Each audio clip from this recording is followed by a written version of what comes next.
Hey guys, happy Friday evening. This is John Whitford here from Option Engineer. I'm so glad you guys made it through to Friday, and we've got a nice weekend coming up. Not looking at the markets too much, but I have some good news, and I want to go ahead and do a quick portfolio recap with you guys, as well as show you about a new concept that I learned a little while back, about a week or two ago, that I wish I knew when I first got started because it's really useful from an overall portfolio observation and almost kind of like a prediction tool to be able to better understand how your portfolio is positioned. So with that said, let's go ahead and dive into the material for the night and pop into what we like to do every day when we start these videos is how I'm doing. Again, if I am to gain any credibility in options trading, I need to be transparent. I don't like people that are not fully transparent with you. And so luckily I have some good news to share today because my account did reach new all-time highs yesterday, and then it sustained it and increased it today. So now my portfolio is sitting at around $10,880. So that's an 8.8% year-to-date return. And that's what I'm showing here on this left graph.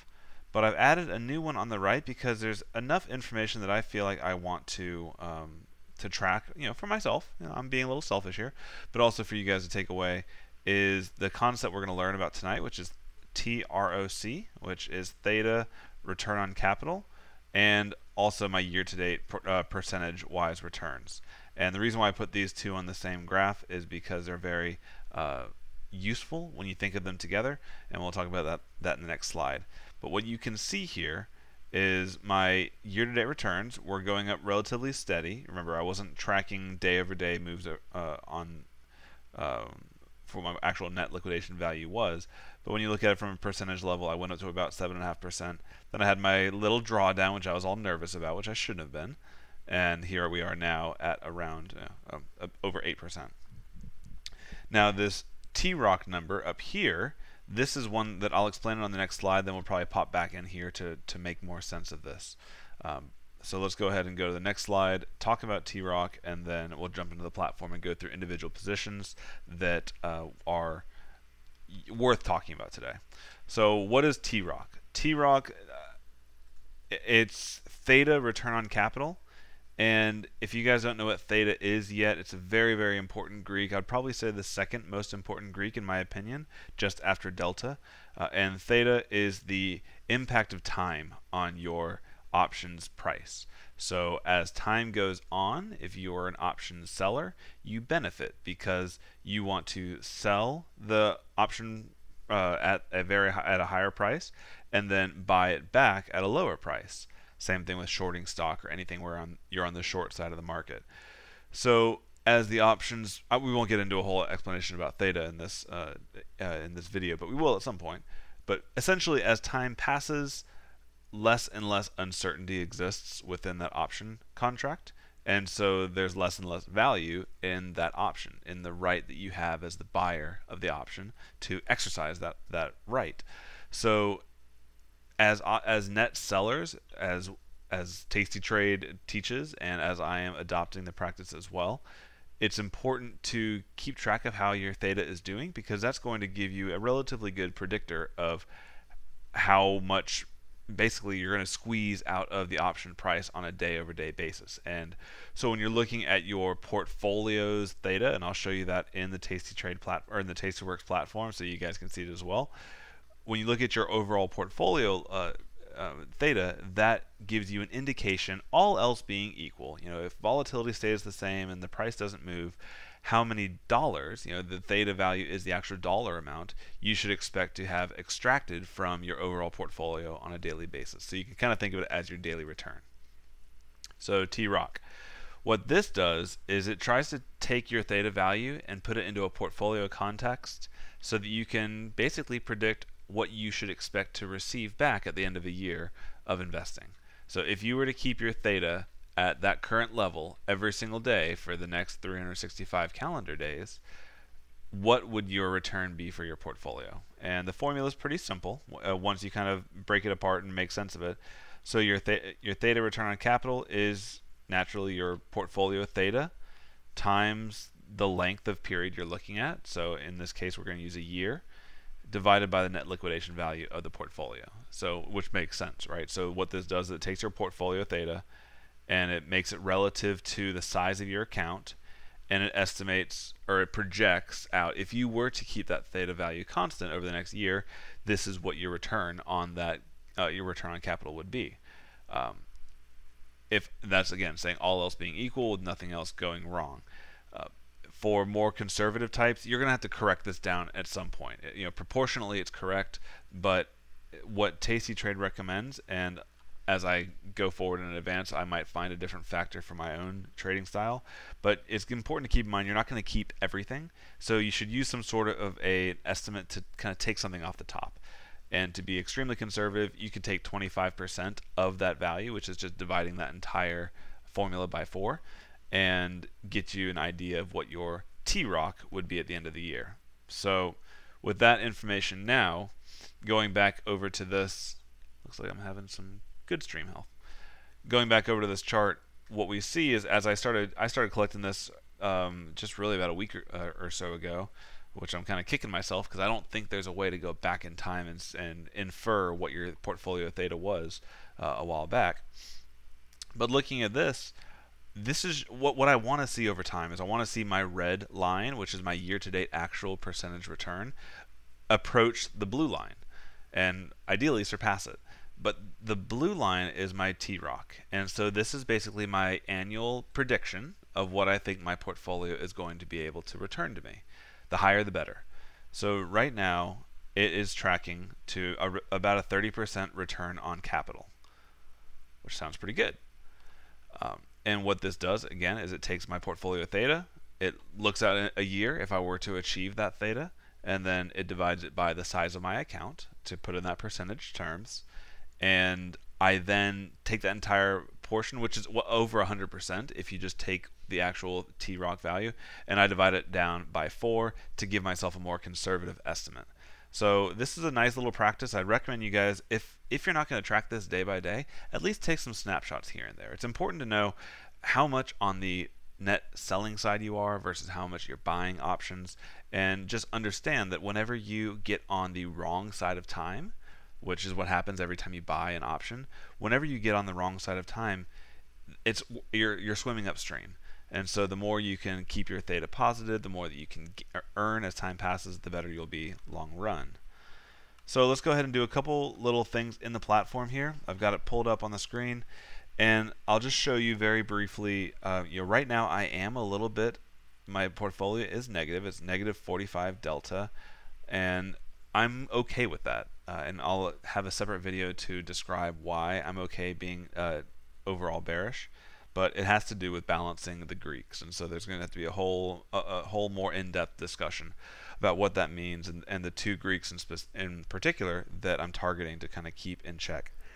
But going through the positions, the main thing that I really learned this week that I want you guys to take away with is the focusing on defined risk trades, which is what I'm doing right now, I don't think is a good long-term strategy. I put on 2 undefined risk trades. I put on 2 strangles this week. I put one on in GDXJ, which you can see here, and it is at 13% of the max profit target. I'm sorry, 13% of max profit, and I'm going to hope to take it off at 50%. And I put one on in XRT, and that one is down 7%, but again, that's so early. These are both in the May expiration cycle, so I've got 49 days for time to, again, work in my favor.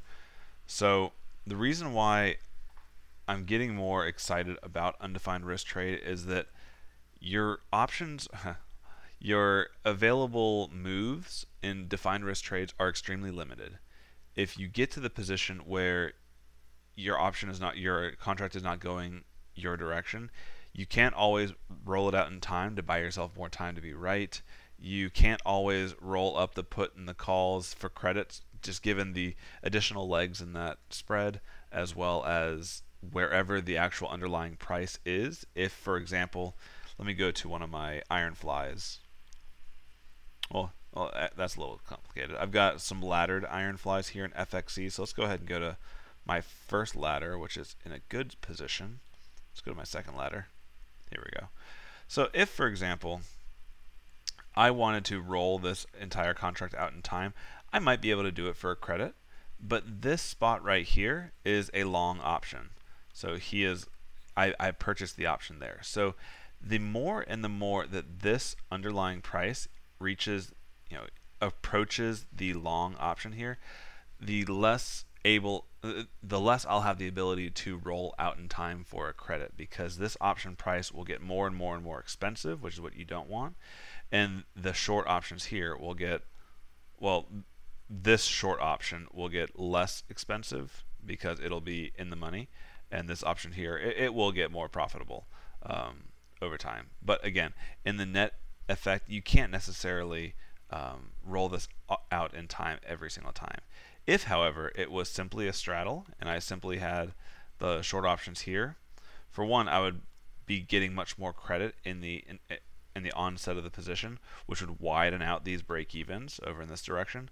But also, there would be no long options in my way to prevent me from being able to roll that further out in time for a credit. So with only a $10,000 account, this is okay.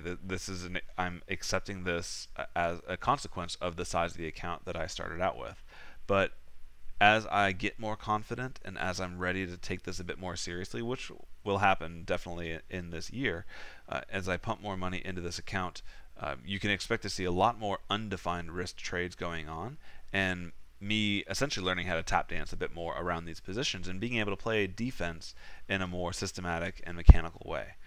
Which I think will lead to a better return on capital, less fluctuation in the account value, and just overall probably a better experience. Because while everything we do in options trading is active because the options expire, it's more active when you have undefined risk trades, because you can play defense on your positions and you don't need to simply let those the probabilities play out.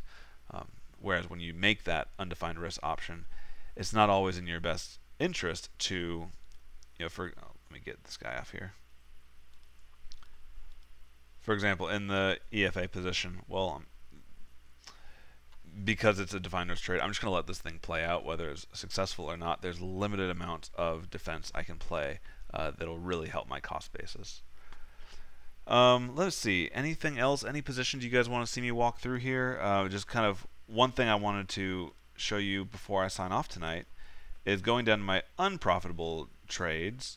One not to be worried about, my OIH. I took off the inner legs of this iron fly. I did some prior videos when I talked about this. This is an oil sector ETF.